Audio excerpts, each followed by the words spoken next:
황보혜수가 그 장면을 봤습니다. 하필이면 그 순간에 하필이면 그 사람이요.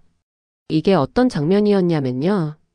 공주아가 양현빈의 가슴을 행주로 열심히 닫고 있는 장면이었습니다. 탕비실 문을 열고 들어선 황보혜수가 딱 그걸 본 거예요. 1초, 2초, 3초. 셋 다 그 자리에서 굳어버렸는데요. 이 상황이 어떻게 시작됐는지, 왜 그렇게 됐는지 아무것도 모르는 황보혜수 눈에는 그게 어떻게 보였을지 상상만 해도 아찔했습니다. 그런데 이 장면이 단순히 웃기고 끝나는 해프닝이 아니었어요. 황보혜수가 머그컵만 챙겨서 아무 말 없이 탕비실을 나갈 때 보여준 그 표정, 그게 이 회차 전체를 관통하는 핵심이었거든요. 불쾌한 표정이 아니었습니다. 화가 난 표정도 아니었어요. 뭔가를 오래 참아온 사람이 더 이상 참기 어려워지는 순간의 표정이었는데요. 황보혜수가 양현빈을 어떻게 보고 있는지, 지금까지 그게 단순한 업무적 견제였다고 생각했다면 이번 회차에서 그 생각이 완전히 바뀌게 됩니다. 자, 처음부터 차근차근 가볼게요. 10회가 끝나고 처음 맞는 월요일 아침이었습니다. 두 집안이 한자리에 모여서 아수라장이 됐던 그 밤 이후 처음으로 출근하는 날이었는데요. 태양그룹 패션사업부 사무실 안 분위기가 묘했습니다. 사람들이 말이 줄었어요. 컴퓨터를 켜고 커피를 마시고 서류를 넘기는 건 다 똑같은데 그 와중에 누군가의 눈치를 살피고 있었고 누군가는 일부러 더 바빠 보이려고 애쓰고 있었습니다. 어젯밤 두 집안 사이에서 벌어진 일이 이미 회사 안에 파다하게 퍼진 상태였거든요. 아무도 먼저 꺼내지 않으면서 모두가 그 얘기를 하고 있는 그 특유의 사무실 공기였어요. 공주아는 그 공기 속으로 출근했습니다. 어깨를 펴고 시선을 앞에 두고 걷는 건 평소와 다름없었는데요. 하지만 공주아 본인은 알고 있었어요. 오늘 아침 세수하면서 거울을 봤을 때 눈밑이 꽤 거무스름했다는 걸요. 거의 잠을 못 잔 탓이었습니다. 파운데이션을 두 겹 발랐는데도 완전히 가려지지 않았어요. 공주아는 그게 신경 쓰이면서도 지금 그게 제일 중요한 문제가 아니라는 것도 알고 있었습니다. 디자인팀 자리에 앉아서 컴퓨터를 켰는데 모니터 화면이 눈에 들어오지 않았어요. 마우스를 쥐고 있었지만 어디를 클릭해야 할지 머릿속이 정리가 안 됐는데요. 어젯밤 일들이 자꾸 머릿속에서 재생됐습니다. 민용길과 이희경의 불륜이 온 가족 앞에서 터지던 그 순간, 양동숙이 남편을 보면서 내뱉던 그 눈빛, 한성미가 아무 말도 없이 방으로 들어가던 뒷모습까지요. 그리고 현빈이 보낸 문자. 공주아는 그 문자에 끝내 답장을 못했는데요. 오늘 아침 출근길에 핸드폰을 열었을 때도 현빈에게서 새 문자가 없었습니다. 그게 서운한 건지 다행인 건지 공주아는 솔직히 잘 모르겠었어요. 오전 10시쯤 됐을 때 공주아는 커피가 필요했습니다. 그래서 탕비실로 갔는데요. 탕비실엔 아무도 없었습니다. 공주아는 커피 캡슐을 꺼내서 머신에 끼웠고 머그컵을 받침대 위에 올려놨어요. 커피가 내려오는 동안 잠깐 눈을 감았는데요.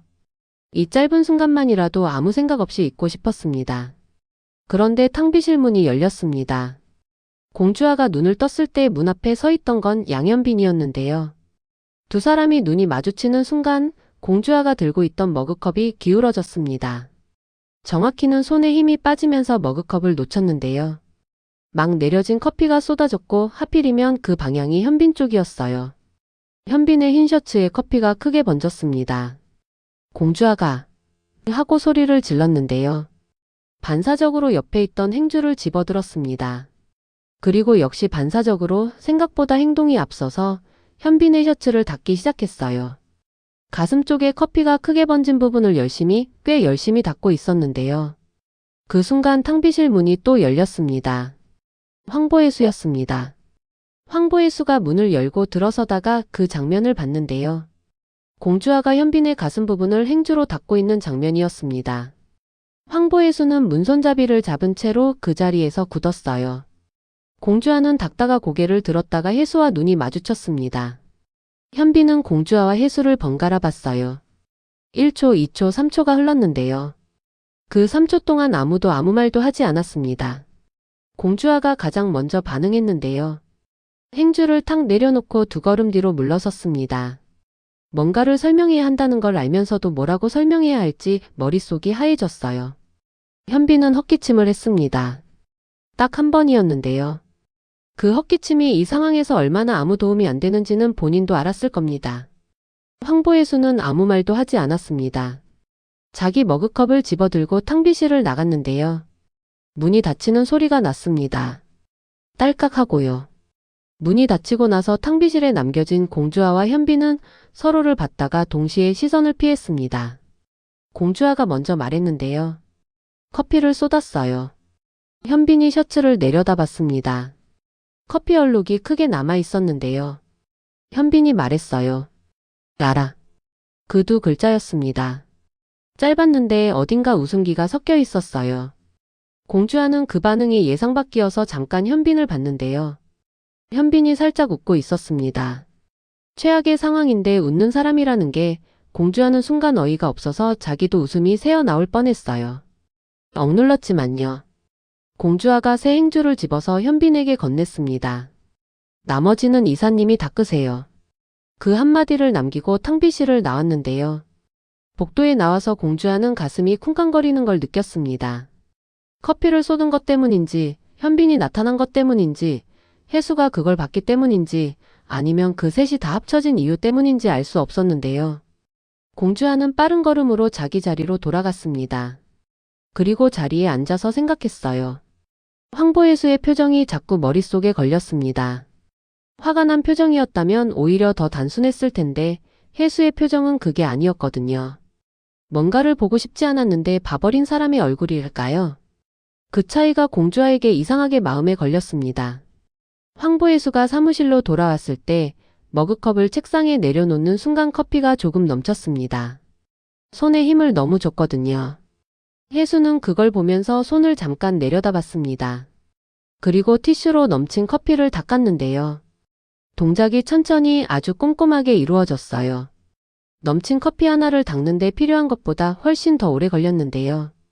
그 시간 동안 황보혜수의 머릿속에서 무슨 생각이 돌아가고 있었는지 표정만으로는 알기 어려웠습니다.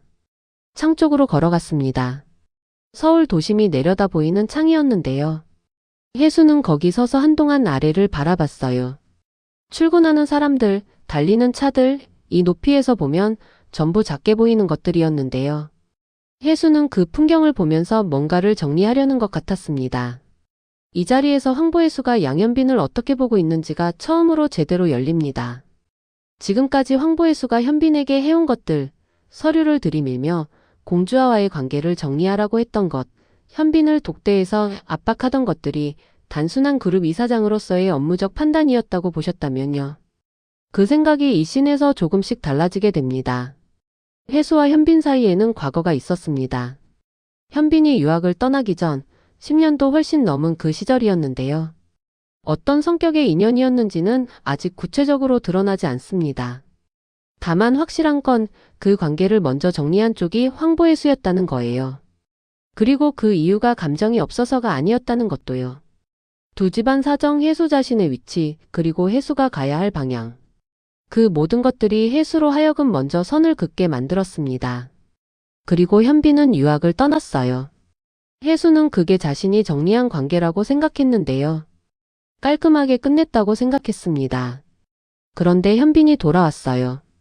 그것도 자신이 이사장으로 있는 회사의 패션 사업부 총괄이사로요. 혜수가 그 인사를 막을 수 있는 위치였는지 막으려고 했는지 안 했는지는 모릅니다.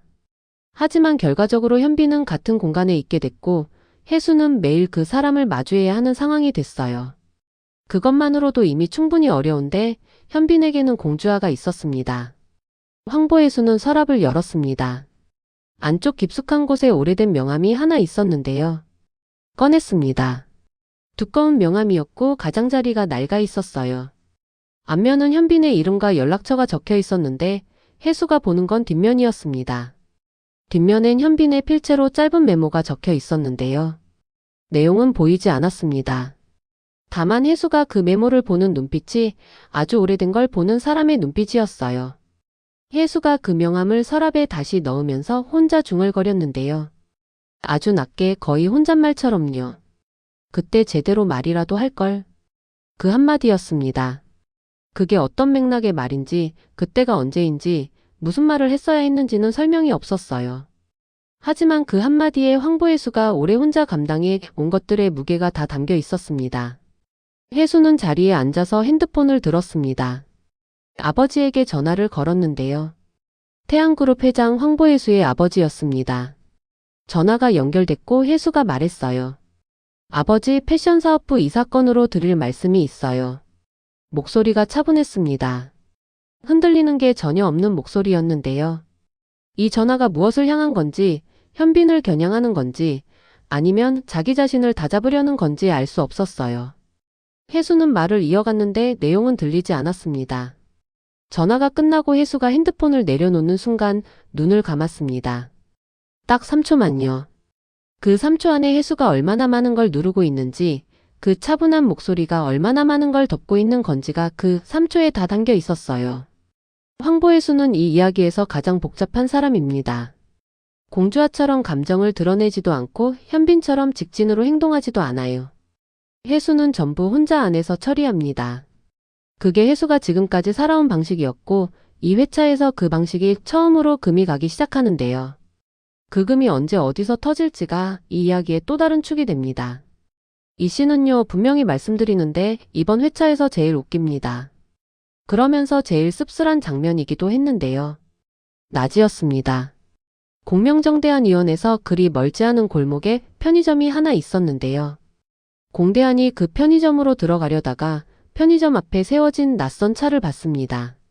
그냥 지나칠 수 있었는데 차에서 내리는 사람을 보고 걸음이 멈췄어요. 민용길이었습니다.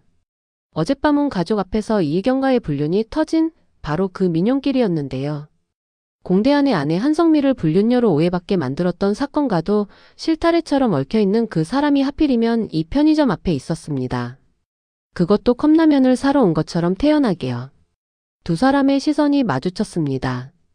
공대한은 들어가려던 편의점 문 앞에서 굳었고 민용길은 차 문을 닫다 말고 굳었습니다. 손에 아무것도 들지 않은 두 남자가 편의점 앞에서 2미터쯤 되는 거리를 두고 서로를 바라보고 있었는데요. 이 어색함을 어떻게 표현해야 할지 말 그대로 공기가 굳어버린 것 같은 순간이었어요. 먼저 움직인 건 공대한이었는데요. 그냥 편의점 안으로 들어가기로 했습니다. 민용길이 거기 있든 없든 자신은 컵라면을 사러 온 거였으니까요. 공대한이 편의점 안으로 들어갔고 민용길도 잠시 망설이다가 따라 들어왔습니다. 편의점 안에서 두 사람은 같은 컵라면 코너 앞에 섰습니다. 컵라면 코너가 좁았어요. 나란히 서면 팔꿈치가 닿을 것 같은 거리였는데요. 공대한은 라면 선반을 보고 있었고 민용길도 라면 선반을 보고 있었습니다. 둘 다 아무 말을 안 하면서 둘 다 아무것도 고르지 않고 있었는데요. 그 상황이 거의 30초쯤 이어졌어요. 그때 민용길이 선반에 손을 뻗다가 팔꿈치로 컵라면을 건드렸고 컵라면 두 개가 선반에서 굴러 바닥으로 떨어졌습니다. 공대한도 민용길도 반사적으로 허리를 숙여서 컵라면을 주우려 했는데요. 두 사람이 동시에 허리를 숙이다 보니까 이마가 닿을 뻔했어요. 간발의 차이로 피했는데 그 와중에 눈높이가 딱 맞아버렸습니다. 무릎을 꿇은 것도 아니고 완전히 선 것도 아닌 어중간한 높이에서 두 남자의 시선이 또 마주쳤는데요. 이번엔 피할 곳이 없었습니다. 아무 말도 안 나왔고요. 공대한이 먼저 컵라면을 집어서 선반에 올려놨습니다. 민용길도 나머지 하나를 집어서 올려놨어요. 둘이 동시에 일어섰는데요. 그리고 또 아무 말이 없었습니다. 민용길이 결국 참지 못하고 먼저 입을 열었는데요. 형수님은 좀 어떠세요? 그 질문이 나오는 순간 공대한의 눈빛이 완전히 달라졌습니다. 부드럽던 게 아니라 그냥 아무 온도가 없던 눈빛이 그 말 한마디에 확 굳어버렸어요. 공대한이 들고 있던 컵라면을 선반에 탁 올려놓으면서 말했는데요. 지금 그 말이 나와요? 목소리가 낮았습니다. 편의점 안에 다른 손님이 없어서 다행이었는데요. 아르바이트생이 계산대 뒤에서 두 사람을 조심스럽게 바라보고 있었어요. 공대한은 그걸 의식하고 목소리를 더 낮췄습니다. 그리고 민용길을 보면서 짧게 말했어요. 나와요. 편의점 밖이었습니다. 공대한이 먼저 나갔고 민용길이 따라 나왔는데요. 편의점 바로 옆에 낡은 플라스틱 벤치가 두 개 있었습니다. 공대한이 벤치에 앉았어요. 민용길도 어쩔 수 없이 그 옆 벤치에 앉았는데요. 두 사람이 나란히 앉은 건 아니었고 벤치 두 개가 서로 마주보는 방향이라 어색하게 시선이 마주치는 구도였습니다. 민용길이 뭔가를 말하려고 입을 열었는데 공대한이 손을 들어서 막았습니다. 변명은 됐어요. 딱 그 네 글자였는데요. 그 네 글자에 공대한이 지금 어떤 상태인지가 다 담겨 있었습니다. 화가 나 있는데 그 화를 직접적으로 표출하면 안 되는 상황이라는 걸 알고 있는 사람의 꾹 눌러둔 말투였어요. 공대한이 이어서 말했습니다. 내 딸이 이 집안 사람이랑 엮여 있어서 내가 아무리 선을 긋고 싶어도 못 긋는 상황이에요. 그 상황을 당신이 만든 거 알죠? 민용길이 대답을 못했습니다. 틀린 말이 아니었거든요. 어젯밤 민용길과 이희경의 일이 터지면서 두 집안은 완전히 결별 모드로 돌아섰는데요. 그 와중에 공주아와 현빈은 서로에 대한 감정을 이미 키워놓은 상태였습니다. 민용길이 저지른 일이 두 집안 사이에 가장 큰 폭탄을 던진 셈이었어요. 공대한이 잠깐 침묵했다가 다시 편의점 쪽을 바라봤습니다. 그리고 일어나서 편의점 안으로 들어갔는데요. 민용길은 어리둥절하게 앉아 있었어요. 공대한이 잠시 후 편의점에서 나왔는데 손에 컵라면 두 개를 들고 있었습니다. 하나를 민용길에게 툭 내밀었어요. 민용길이 황당하다는 표정으로 컵라면을 받아 들었는데요. 공대한은 자기 컵라면 뚜껑을 뜯어서 편의점 앞 온수기에서 물을 받으러 들어갔습니다. 나오면서 민용길한테도 손짓을 했어요. 들어오라는 거였는데요. 민용길이 얼떨떨한 얼굴로 따라 들어가서 자기 컵라면에도 물을 받았습니다. 그리고 둘이 다시 벤치에 앉았어요. 원수지간이라도 부를 수 있는 두 사람이 편의점 앞 낡은 벤치에 앉아서 컵라면 뚜껑을 누르고 있었습니다. 3분을 기다리면서 아무 말도 하지 않았는데요. 컵라면이 익는 3분이 이렇게 길게 느껴지는 상황이 또 있을까 싶었어요. 뚜껑을 열고 젓가락을 꺼냈는데요. 민용길이 한 입 먹다가 공대한을 봤습니다. 공대한도 한 입 먹고 있었어요. 둘이 눈이 마주쳤는데 이번엔 아무 말도 안 나왔습니다. 그냥 다시 라면을 봤어요. 이 장면이 이 드라마에서 가장 웃기면서 가장 씁쓸한 장면이 되는 건요. 이 두 사람이 사실 둘 다 무너진 사람들이기 때문입니다. 공대한은 아내가 루머에 시달리고 있고 집안 악연이 다시 폭발하고 있고 딸의 사랑을 막아야 할지 말아야 할지 갈피를 못 잡고 있는 사람이에요. 민용길은 자기가 저지른 일로 가족이 무너지고 있는 걸 알면서도 어떻게 수습해야 할지 모르는 사람이었고요. 두 사람 다 할 말이 없는 게 아니라 할 수 있는 말이 없는 상황이었는데요. 그래서 컵라면을 먹고 있었습니다. 그게 두 사람이 이 순간 서로에게 줄 수 있는 최선이었어요. 다 먹고 나서 공대한이 먼저 일어났습니다. 빈 컵을 쓰레기통에 넣으면서 말했는데요. 다음엔 봉지라면 사서 끓여 먹어요. 컵라면은 나트륨이 많아서. 그리고 걸어갔습니다. 민용길이 그 뒷모습을 보다가 손에 들고 있던 빈 컵라면 컵을 내려다 봤어요. 한참 그러고 있다가 민용길도 자리에서 일어났습니다. 뭔가 말하려다가 결국 아무 말도 못하고 차 쪽으로 걸어갔는데요. 차 문을 열기 전에 한번 공대한이 걸어간 방향을 돌아봤습니다. 이미 공대한은 골목 저편으로 사라진 뒤였어요. 원수도 배고프면 같이 컵라면을 먹습니다. 그리고 나트륨 걱정도 해줄 수 있어요. 그게 화해인지 아닌지는 모르겠습니다. 하지만 이 두 사람이 이 순간만큼은 두 집안의 가장으로서 다 무너진 하루를 살아내고 있는 사람들로 거기 같이 있었다는 건 분명했습니다. 그리고 그 골목 어딘가에서 이 이야기는 다음 씬으로 넘어갑니다. 황보혜수가 공주아를 불러 앉히는 장면으로요. 지금까지 혜수가 한 번도 꺼내지 않았던 말을 꺼내는 그 장면으로요. 그 말이 공주아에게 어떻게 닿는지, 그리고 그 말이 사실 혜수 본인에게 하는 말이기도 하다는 게 드러나는 순간으로요. 황보혜수가 공주아에게 건넨 그 말이 사실 자기 자신한테 하는 말이었습니다. 그걸 공주아가 알아챘을 때 이 두 사람의 관계가 완전히 달라지는데요. 그리고 그 직후에 양현빈이 주차장에서 핸들에 이 말을 기댔습니다. 지금까지 어떤 상황에서도 방향을 잃지 않던 그 사람이요. 그 장면이 왜 나왔는지, 무슨 전화 한 통이 현빈을 그렇게 만들었는지 지금부터 이어집니다. 오후 내내 공주아의 머릿속에는 아침 탕비실 장면이 맴돌고 있었습니다. 행주로 현빈 셔츠를 닫고 있다가 황보혜수와 눈이 마주쳤던 그 순간이요. 공주아는 그게 오해를 살 장면이었다는 건 알았는데요. 문제는 그게 자꾸 신경 쓰이는 이유가 오해 때문이 아니었다는 거예요.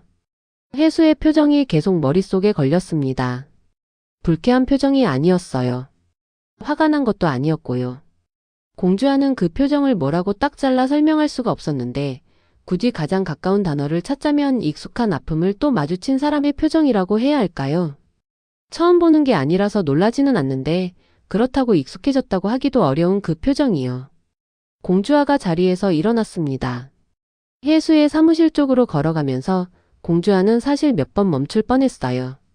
왜 내가 먼저 찾아가야 하지? 라는 생각이 들었거든요. 설명해야 할 사람이 공주아인지도 확실하지 않았고요. 근데 그냥 그게 맞는 것 같았습니다. 오해를 풀고 싶어서가 아니라 그냥 해수의 그 표정을 이대로 두면 안 될 것 같다는 느낌이었는데요. 그 느낌이 뭔지 설명은 못하겠지만 발이 먼저 해수 사무실 쪽으로 움직였습니다. 노크를 했습니다. 들어와요. 공주아가 문을 열고 들어섰는데요. 해수는 서류를 보고 있다가 고개를 들었습니다. 공주아가 누군지 보는 순간 해수의 눈빛이 아주 미세하게 달라졌어요. 놀란 건 아니었는데 예상하지 못했다는 게 느껴지는 그 미세한 변화였습니다. 공주아가 먼저 말했습니다. 아침에 오해하실 만한 상황이었는데 그냥 넘어가면 안 될 것 같아서요. 커피를 쏟았고 닦다 보니 그렇게 됐어요. 별거 아닌 설명이지만 말씀드리고 싶었습니다. 해수가 공주아를 바라봤습니다. 한동안 아무 말이 없었는데요. 공주아는 그 침묵이 부담스러웠지만 시선을 피하지 않았어요. 먼저 찾아온 사람이 먼저 눈을 피하는 건 이상하다고 생각했거든요. 해수가 말했습니다. 공주아 씨 앉아요. 공주아가 예상하지 못한 반응이었습니다. 그냥 알겠어요 하고 끝날 것 같았는데 자리를 권하는 말이 나올 거라고는 생각 못했거든요. 공주아가 앉았습니다. 해수도 서류를 옆으로 밀어두고 공주아를 마주 봤는데요. 해수가 입을 열었습니다. 업무 얘기가 아니었어요. 현빈 씨 어떤 사람인지 알아요? 공주아가 대답하지 않았습니다. 대답을 안 한 게 아니라 대답을 어떻게 해야 할지 몰랐던 거였는데요. 이 질문이 어디로 향하는 건지 알 수 없었거든요. 해수가 이어서 말했습니다. 그 사람 한번 마음 정하면 절대 안 바뀌어요. 그게 장점이기도 하고 주변 사람 피곤하게 만드는 이유이기도 하고. 공주아가 해수를 봤습니다. 해수가 지금 하는 말이 경고인지 조언인지 아니면 전혀 다른 무언가인지 공주아는 알 수 없었어요. 그런데 한 가지는 느껴졌는데요. 이 말이 단순히 공주아를 향한 말이 아닌 것 같다는 거였습니다. 뭔가 이 말을 하는 해수 자신한테도 닿아 있는 말인 것 같은 느낌이요. 공주아가 조심스럽게 물었습니다. 이사장님은 현빈 씨 잘 아세요? 해수가 잠깐 멈췄습니다. 아주 짧은 멈춤이었는데요. 그 짧은 사이에 해수의 눈빛이 뭔가를 결정하는 것처럼 움직였어요. 그리고 해수가 말했습니다. 오래됐어요. 딱 그 세 글자였습니다. 더 이상 설명을 붙이지 않았는데요. 오래됐다는 게 어떤 의미인지, 어떤 관계에서 오래됐다는 건지 해수는 그걸 열어두지 않았습니다. 공주아가 더 묻고 싶었지만 해수의 표정이 이 대화를 여기서 닫겠다는 걸 말하고 있었어요. 해수가 자리에서 일어나는 것처럼 몸을 움직였습니다. 공주아도 일어서려 했는데 해수가 한마디 더 덧붙였어요. 공주아 씨 잘 생각해요. 감당할 수 있을 때 선택하는 게 못 감당하고 나서 후회하는 것보다 나으니까. 그 말이었습니다. 공주아는 그 말을 들은 채로 잠깐 굳었는데요. 감당할 수 있을 때 선택하라는 말. 그게 뭘 선택하라는 건지는 굳이 설명하지 않아도 알았어요. 현빈에 대한 마음이요. 그런데 그 조언이 이상하게 느껴지는 이유가 있었는데요. 보통 이런 상황에서 이런 말을 하는 사람은 선택하지 말라는 쪽으로 유도하는 경우가 많거든요. 근데 해수의 말은 그 반대였어요. 선택하라는 말이었습니다. 감당할 수 있을 때. 공주아가 사무실을 나왔습니다. 복도에 서서 해수의 마지막 말을 곱씹었는데요. 그 말이 공주아를 위한 말인지 해수 자신을 위한 말인지 알 수가 없었습니다. 어쩌면 해수가 그 선택을 못했던 사람이었던 건 아닐까? 라는 생각이 스쳤어요. 감당할 수 있을 때 선택하지 못하고 못 감당하게 됐을 때 후회한 사람. 그 후회를 공주한테는 시키고 싶지 않아서 하는 말이라면 이 조언 안에 해수가 꺼낸 적 없는 과거가 담겨 있다는 뜻이 되는데요. 공주아는 복도를 걸으면서 생각했습니다. 황보혜수와 양현빈 사이에 뭔가가 있었던 건지, 있었다면 어떤 건지, 그리고 그게 지금 이 상황에서 어떤 의미인지요. 그런데 그 생각이 공주아를 불안하게 만드는 방향이 아니었어요. 오히려 이상하게 마음이 정리되는 방향이었는데요. 혜수가 그 말을 할 수 있는 사람이라면 현빈이 어떤 사람인지 혜수는 정말로 알고 있다는 거잖아요. 그런데 혜수가 한 말은 피하라는 말이 아니었습니다. 공주아가 걸음을 멈췄습니다. 그리고 핸드폰을 꺼냈는데요. 현빈의 이름을 찾았습니다.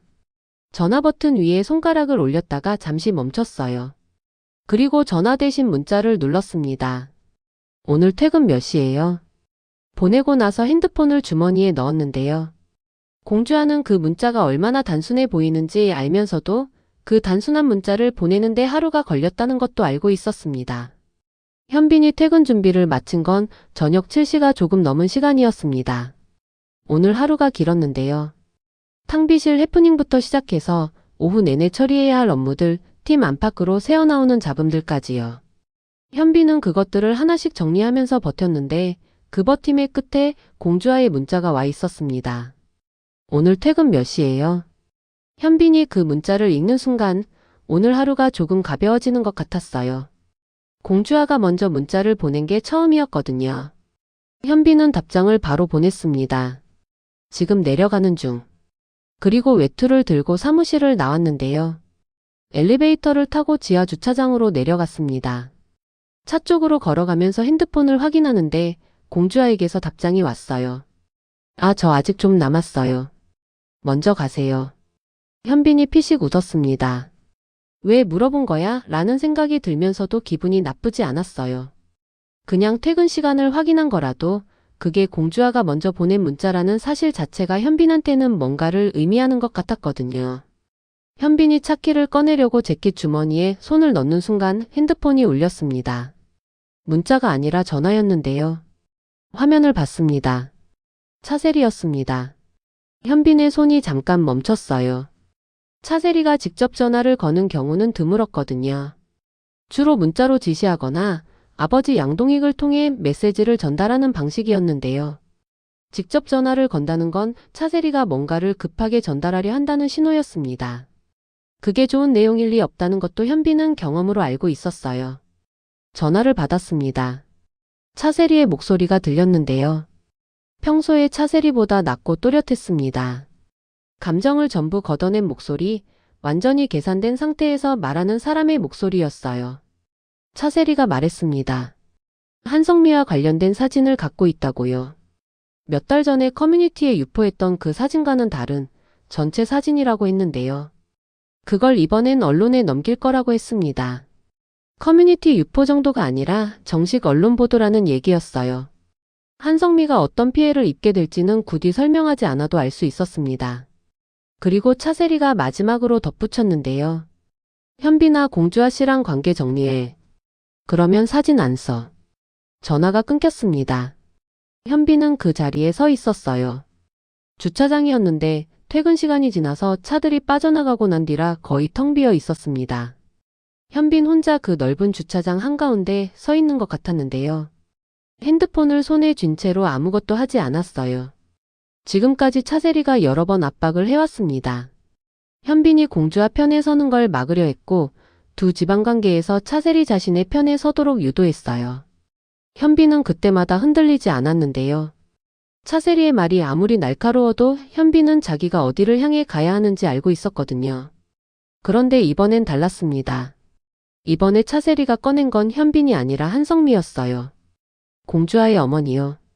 현빈이 어떤 선택을 하느냐에 따라 공주아 어머니가 다치게 되는 구조가 만들어진 겁니다. 현빈이 공주아를 포기하면 한성미는 안전하고 현빈이 공주아를 선택하면 한성미는 다친다는 구도였는데요. 이건 현빈이 혼자 버티는 것과는 차원이 다른 문제였어요. 현빈이 흔들리지 않으면 되는 게 아니라 현빈의 선택이 공주아 가족 전체에 영향을 미치는 상황이었거든요. 현빈이 차에 탔습니다. 시동을 걸지 않았어요. 그냥 운전석에 앉아서 핸들을 잡았는데요. 잠시 후 핸들 위에 이마를 기댔습니다. 그 자세로 한동안 있었어요. 주차장이 조용했고 차 안도 조용했는데요. 현빈이 이 조용함 속에서 어떤 생각을 하고 있는지, 그 생각이 어느 방향으로 흘러가고 있는지 알 수 없었어요. 공주화를 포기한다는 건 현빈 입장에서 선택지에 없었습니다. 그건 명확했어요. 근데 그렇다고 공주와 어머니 한성미가 다치는 걸 그냥 두는 것도 할 수 없었는데요. 이 두 가지 사이에서 지금 현빈이 끼어 있는 거였습니다. 직진만 해왔던 사람이 처음으로 어느 쪽으로도 직진할 수 없는 지점에 서 있었어요. 핸드폰이 울렸습니다. 공주화였는데요. 현빈이 화면을 봤습니다. 전화가 아니라 문자였어요. 혹시 아직 주차장에 있어요? 현빈이 그 문자를 읽으면서 이마를 핸들에서 떼고 몸을 세웠습니다. 공주아가 어떻게 알았는지 아직 주차장에 있다는 걸요. 답장을 보내려다가 잠깐 멈췄어요.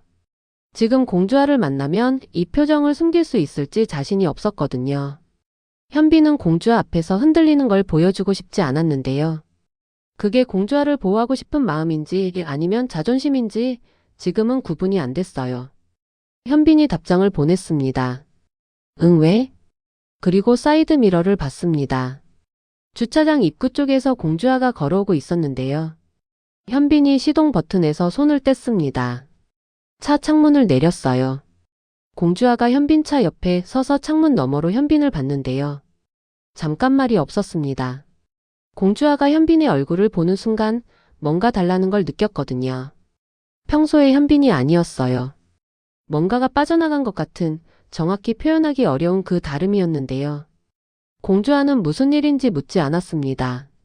대신 조수석 문 손잡이를 잡았어요. 탈게요. 현빈이 말했습니다. 어디 가야 해서. 공주아가 이미 문을 열고 있었는데요. 어디든 간다고 했잖아요. 현빈이 더 이상 말을 못했습니다. 어디 간다고 한 적이 없었는데 공주아가 그렇게 말하는 게 이상하게 틀린 말이 아니었어요. 지금 현빈한테는 어디든 상관없었거든요. 어디를 가는 게 문제가 아니었으니까요. 공주아가 조수석에 앉고 문을 닫았습니다. 그리고 앞을 봤어요. 그냥 달려요. 말하기 싫으면 말 안 해도 되니까. 현빈이 공주아를 봤습니다. 공주아는 앞을 보고 있었는데요. 뭔가를 알면서도 모른 척 해주는 사람의 옆모습이었습니다. 현빈은 그 옆모습을 보다가 시동을 걸었어요. 차가 주차장을 빠져나왔습니다. 서울 방거리로 들어섰는데요. 두 사람은 아무 말도 하지 않았어요. 차 안이 조용했고 창밖 불빛이 흘러갔습니다. 공주아는 여전히 앞을 보고 있었고 현빈은 운전하면서 가끔 공주아 쪽을 봤다가 다시 앞을 봤는데요. 이 침묵이 어색하지 않았습니다. 그게 지금 이 둘 사이를 가장 정확하게 표현하는 것이었어요. 아무 말 없이 같은 방향을 달리고 있는 것. 공주아가 이유를 묻지 않는 것, 현빈이 설명하려 하지 않는 것. 그게 오히려 말보다 더 많은 걸 하고 있었는데요. 한참을 달리다가 현빈이 입을 열었습니다. 배고파? 공주아가 잠깐 현빈을 봤다가 앞을 봤습니다. 아까 편의점 들렸어요. 뭐 먹었어? 삼각김밥이요. 현빈이 말했습니다. 그게 밥이야? 이사님은요? 나는 아직. 공주아가 잠깐 생각하다가 말했어요. 그럼 밥 먹고 가요. 현빈이 아무 말 없이 방향을 틀었습니다. 어딘가를 알고 가는 것처럼요. 공주아는 현빈이 어디로 가는지 묻지 않았는데요. 가보면 알 테니까요. 그리고 솔직히 지금은 어디든 상관없었습니다. 공주아도요. 차 안이 다시 조용해졌는데요. 이번 조용함은 아까보다 조금 달랐어요. 아끼는 각자의 무게를 안고 있는 조용함이었다면 지금은 그 무게를 잠깐 내려놓은 것 같은 조용함이었거든요. 현빈의 어깨가 아까보다 조금 내려온 것 같았고 공주아는 창문 쪽으로 살짝 기대서 흘러가는 불빛을 바라보고 있었는데요. 그 차 안 풍경이 아무 말 없이도 뭔가를 말하고 있었습니다. 차세리의 전화가 현빈을 흔들었지만 공주아가 조수석에 탄 이 순간에도 현빈이 무너진 방향이 어느 쪽인지는 이미 정해진 것 같았는데요. 무너진다는 게 포기한다는 의미가 아니었거든요. 이 사람 옆에서 약해질 수 있다는 걸 처음으로 허용하는 것, 그게 현빈이 이 밤에 처음으로 하고 있는 일이었습니다. 그리고 그게 지금까지 현빈이 해온 어떤 직진보다도 사실은 더 용기가 필요한 일이었어요. 차세리가 이희경을 만나러 가고 있었습니다. 두 사람이 아는 사이라는 것, 그게 이 이야기에서 지금까지 한 번도 드러나지 않았던 부분인데요. 그 장면이 이번 회차 마지막에 터집니다. 그 전에 현빈과 공주아가 밥을 먹으러 들어간 그 식당에서 처음으로 현빈이 공주아한테 오늘 있었던 일을 꺼냅니다. 전부를 말하지는 않아요. 하지만 꺼낸다는 것 자체가 지금까지의 현빈과 달라진 거거든요. 그 장면부터 시작합니다. 현빈이 차를 세운 곳은 오래된 골목 안쪽에 있는 작은 식당이었습니다. 간판이 낡았고 가게 안이 좁았고 테이블이 4개밖에 없었는데요. 그중 2개는 이미 손님이 차 있었어요. 현빈이 문을 열고 들어서면서 공주아한테 말했습니다. 여기 된장찌개 잘해요. 공주아가 식당 안을 둘러봤습니다. 벽에 오래된 달력이 붙어 있었고 메뉴판이 코팅이 벗겨진 채 테이블에 세워져 있었는데요. 공주아가 말했어요. 이사님이 이런데 오는 사람이었어요? 현빈이 자리에 앉으면서 말했습니다. 왜요? 이상해요? 아니요. 그냥 몰랐어요. 2사람이 자리에 앉았는데요. 주인 할머니가 물수건을 2개 가져다 줬습니다. 현빈이 메뉴판을 볼 것도 없이 된장찌개 둘이요 하고 말했어요. 공주아는 메뉴판을 보려다가 이미 주문이 끝난 걸 알고 내려놨습니다. 여기 자주 와요? 현빈이 물수건을 펼치면서 말했습니다. 가끔요. 생각 정리가 안 될 때. 공주아가 그 말을 들으면서 현빈을 봤습니다. 생각 정리가 안 될 때 오는 식당이라는 말이 오늘 이 자리가 어떤 자리인지를 설명해주고 있었거든요. 공주아가 더 묻지 않았어요. 된장찌개가 나올 때까지 2사람은 특별한 말 없이 앉아 있었는데요. 그 침묵이 어색하지 않았습니다. 아까 차 안에서의 침묵처럼요. 된장찌개가 나왔습니다. 뚝배기가 펄펄 끓고 있었는데요. 공주아가 숟가락을 들었다가 너무 뜨거워서 잠깐 놔뒀습니다. 현빈은 밥을 한술 뜨면서 먹기 시작했어요. 공주아가 뚝배기를 식히면서 말했습니다. 오늘 무슨 일 있었어요? 현빈이 밥을 먹던 손을 멈췄습니다. 젓가락을 내려놓고 공주아를 봤는데요. 공주아는 뚝배기를 보면서 말했어요. 현빈 쪽을 보지 않은 채로요.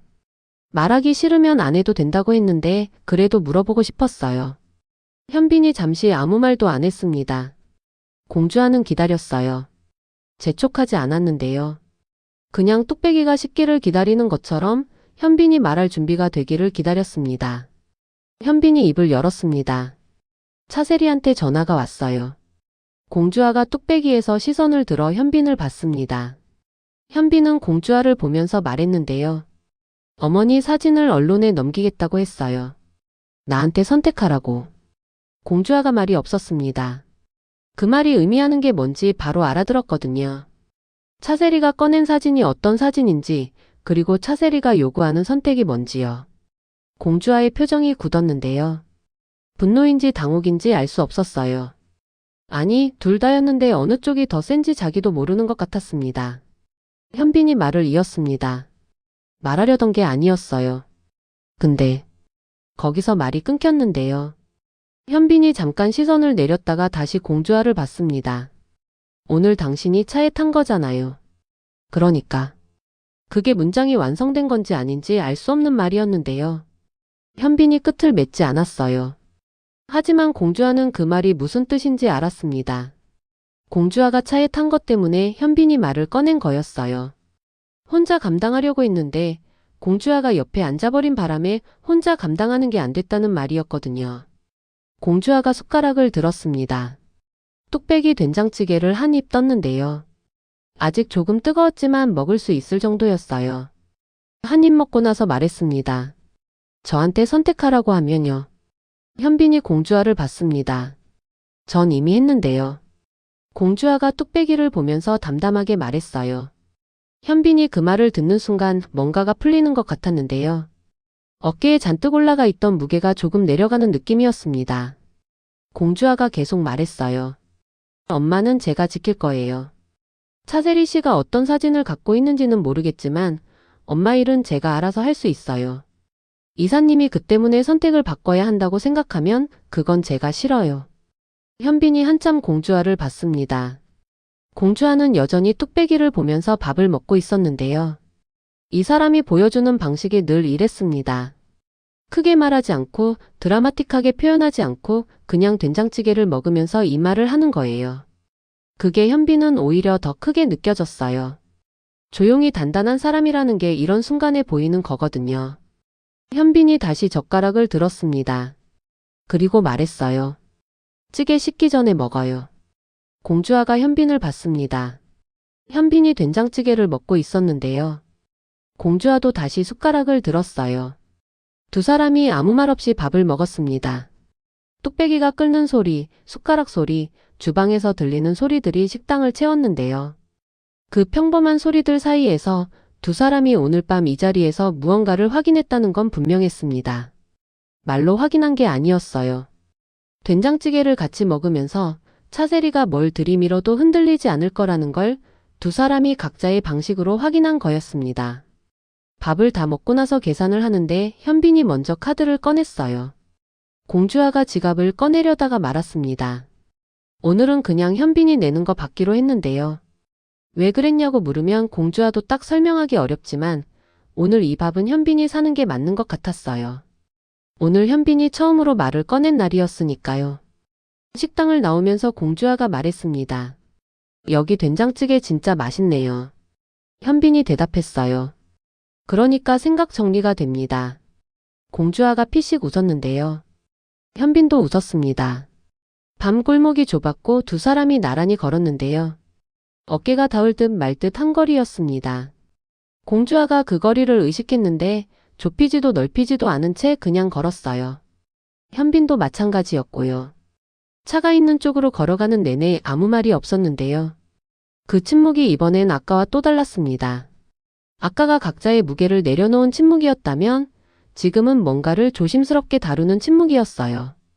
이 거리를 좁히면 되돌릴 수 없을 것 같은, 그래서 서로 조심하고 있는 것 같은 그 침묵이요. 현빈이 먼저 차 앞에 멈췄습니다. 그리고 공주아를 봤는데요. 집 앞까지 데려다 줄게요.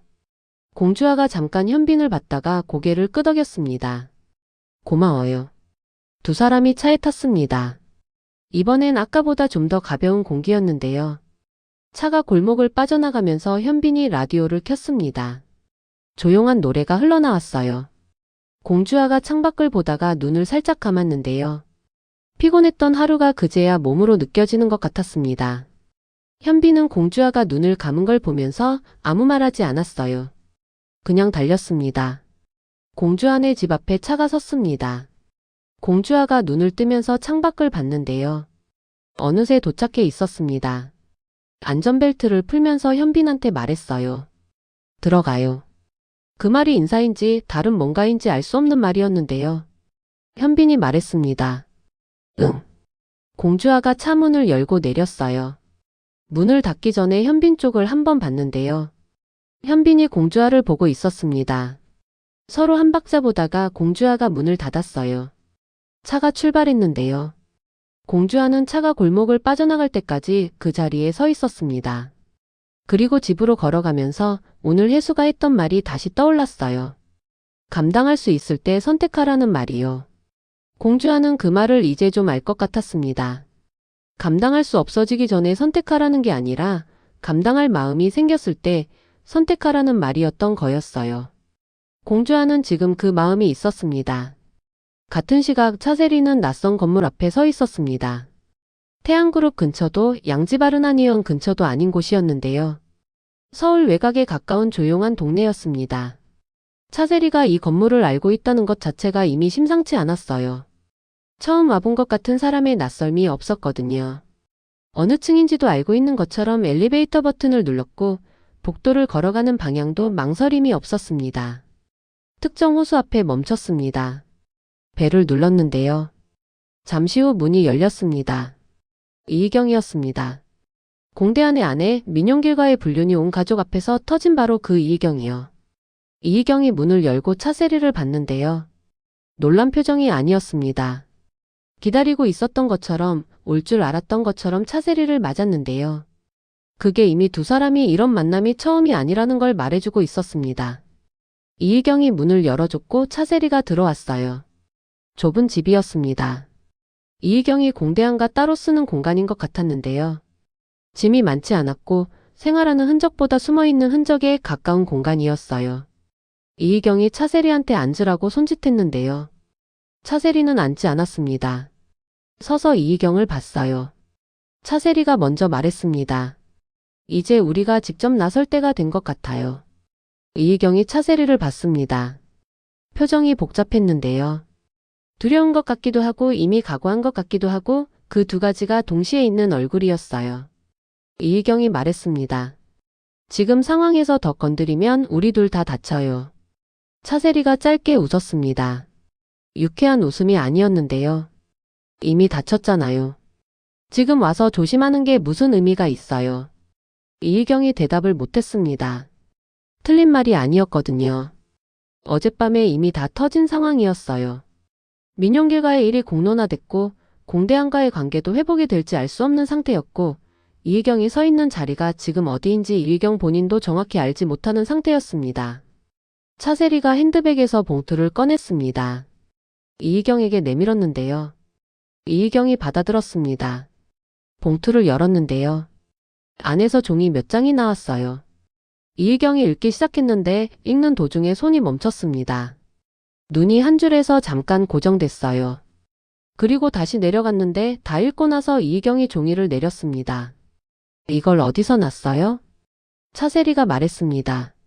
그건 중요하지 않아요. 이희경이 다시 종이를 봤습니다. 봉투 안의 내용이 무엇인지는 아직 전부 드러나지 않았는데요. 다만 이희경의 반응을 보면 단순한 서류가 아니라는 건 알 수 있었어요. 이희경의 손이 종이를 쥔 채 미세하게 떨리고 있었거든요.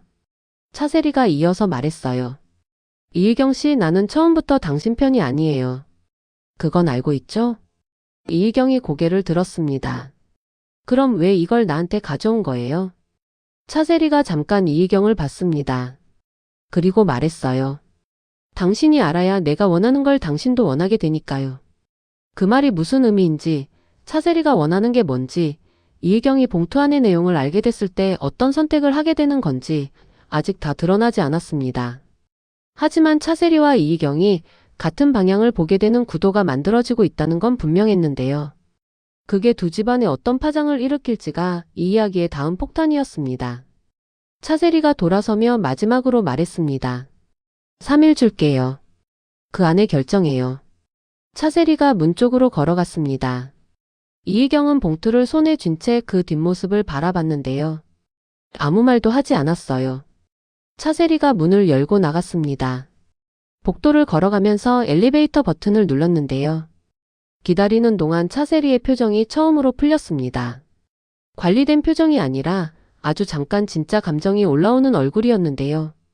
그게 뭔지 정확히 읽히지는 않았어요. 승리감은 아니었고 안도감도 아니었습니다. 오래 달려온 사람이 이제 마지막 구간에 들어섰다는 걸 아는 사람의 얼굴에 가까웠어요. 엘리베이터가 열렸습니다. 차세리가 탔고 문이 닫혔어요. 집안에 혼자 남겨진 이희경은 봉투를 테이블 위에 내려놓고 소파에 앉았습니다. 손을 무릎 위에 올려놓고 천장을 봤는데요. 아무 소리도 없는 조용한 공간이었어요. 이희경이 중얼거렸습니다. 아주 낮게 거의 혼자 듣는 것처럼요. 이미 너무 멀리 왔어. 그 말이 차세리한테 하는 말인지 민용길한테 하는 말인지 아니면 이 모든 상황에 휘말린 자기 자신한테 하는 말인지 알 수 없었습니다. 봉투가 테이블 위에 놓여 있었는데요. 조명 아래에서 봉투 안의 종이 끄트머리가 살짝 보였습니다. 거기 적힌 글자 중 딱 한 단어가 비쳤는데요. 양지바른. 봉투 안의 내용이 양지바른한 의원과 연결된다는 것. 차세리가 이희경을 찾아온 이유가 단순히 두 사람의 연대가 아니라 양지바른한 의원을 둘러싼 오래된 비밀과 닿아 있다는 것. 그리고 그 비밀이 드러나는 순간 두 집안의 30년 악연이 완전히 다른 모습으로 펼쳐질 거라는 것. 그 모든 것의 시작이 지금 이 봉투 안에 있었습니다. 이번 회차 어땠나요? 웃었다가 먹먹해지고 먹먹해졌다가 다시 달달해지고 그러다가 마지막에 등골이 서늘해지는 구조였는데요. 공대항과 민용길이 편의점 앞에서 컵라면을 먹던 장면이랑 현빈과 공주아가 된장찌개를 먹으면서 차세리 얘기를 꺼내던 장면이랑 차세리와 이희경이 봉투를 주고받던 장면이 전부 같은 밤에 벌어진 일이라는 게 이 드라마가 잘하는 것 중 하나예요. 어떤 사람들은 밥을 먹으면서 마음을 확인하고 있고 어떤 사람들은 봉투를 건네면서 판을 짜고 있는 거잖아요. 그 두 가지가 같은 밤에 동시에 일어나고 있다는 것.